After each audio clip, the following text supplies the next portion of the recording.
Shalom rekan-rekan Go Student, apa kabarnya semua? Jumpa kembali bersama Kak Frida di acara Go Student Online Sharing yang tayang setiap hari Sabtu jam 3 sore di YouTube channel Go Bogor Online Service dan Instagram @go_students.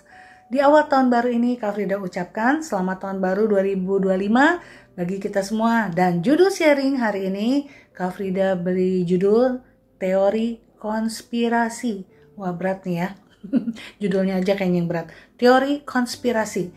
Apa itu teori konspirasi? Teori konspirasi itu merujuk pada gagasan bahwa suatu peristiwa atau kejadian kompleks disusun atau direncanakan secara rahasia oleh sekelompok orang atau entitas tersembunyi, seringkali dengan tujuan yang jauh lebih jahat atau berkuasa gitu ya daripada yang dilihat secara langsung. Teori konspirasi seringkali tidak didasarkan pada bukti yang kuat atau dapat diverifikasi secara ilmiah dan seringkali mencakup spekulasi yang berlebihan atau bahkan tidak masuk akal. Contohnya ya, di masa pandemi yang telah berlalu, kita banyak mendengar teori konspirasi seputar COVID, vaksin, swab, dan sebagainya. Meski banyak bukti tidak menyanggahnya, masih banyak orang tetap mempercayainya. Menurut para ahli, penyebab orang mudah percaya teori konspirasi diantaranya karena dua hal. Yang pertama, karena teori konspirasi ini lebih mudah dipahami.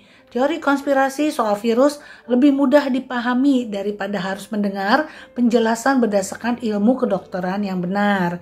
Yang kedua, teori konspirasi dirasa lebih memberi kepastian. Ketika fakta terasa membingungkan, saat kita sulit mengerti mengapa tiba-tiba virus merajalela, lebih mudah untuk percaya jika pandemi ini adalah karena ulah pengusaha kaya di bidang teknologi. Bagi mereka itu dirasa lebih memberi kepastian, meski buktinya lemah. Seperti di firman Tuhan itu dikisahkan tentang Nabi Yeremia tiba-tiba dituduh jadi alat baru untuk menyerahkan umat Israel ke Babel. Entah dari mana asal tuduhan itu, tapi banyak orang Israel percaya. Padahal di pasal 42 ditulis bagaimana Yeremia sudah minta Israel tetap tinggal di negerinya dan tidak lari ke Mesir. Tapi bangsa itu tetap lari ke Mesir. Di sanalah Babel menundukkan Mesir dan umat Israel ditawan. Yeremia dan Baruh dituduh bersekongkol dengan Babel. Seperti teori konspirasi, tidak ada dasar untuk bukti itu. Tapi kekerasan hati Israel yang enggan disalahkan membuat mereka menyalahkan Yeremia dan Baruh, dua orang Ibrani yang justru malah cinta bangsanya. Tidak sedikit orang Kristen punya sikap serupa.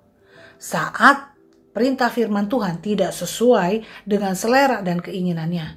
Saat mencari kehendak Tuhan terasa lama dan sulit, mereka memilih percaya teori konspirasi. Entah dari pikirannya sendiri, entah dari tafsiran yang menyesatkan, atau ilmu utak-atik gatuk. Ya, ilmu utak-atik gatuk itu kira-kira dalam bahasa Jawa itu adalah ilmu menyusun rempah-rempah meramu berdasarkan pengalaman atau percobaan untuk mencapai tujuan tertentu dan sebagainya. Firman Tuhan di dalam Matius 10 ayat 18 mengajarkan kepada kita, mari kita baca di dalam Matius 10 ayat 18, lihat, aku mengutus kamu seperti domba ke tengah serigala, sebab itu hendaklah kamu cerdik seperti ular dan tulus seperti merpati. Jika menghadapi fakta yang membingungkan dan sulit dimengerti, hari ini kita belajar jika kebenaran tidak bisa disangkal, baik itu kebenaran firman atau fakta. Jangan berusaha melencengkan hanya agar sesuai keinginan kita. Iblis atau pihak-pihak lain yang ingin mengair air di keruh selalu berusaha menebar kebohongan yang meski kadang terdengar lebih menyenangkan tapi menyesatkan loh.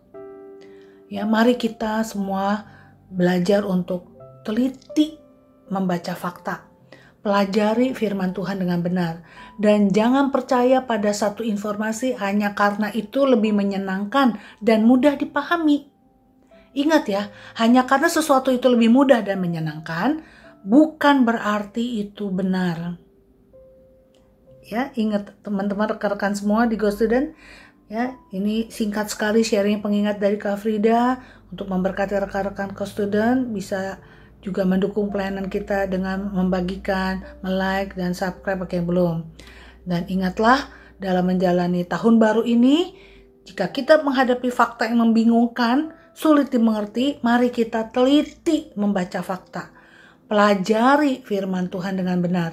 Dan jangan percaya pada satu informasi hanya karena itu lebih menyenangkan dan mudah dipahami. Ya, ingat ya, hanya karena sesuatu lebih mudah dan menyenangkan bukan berarti itu benar.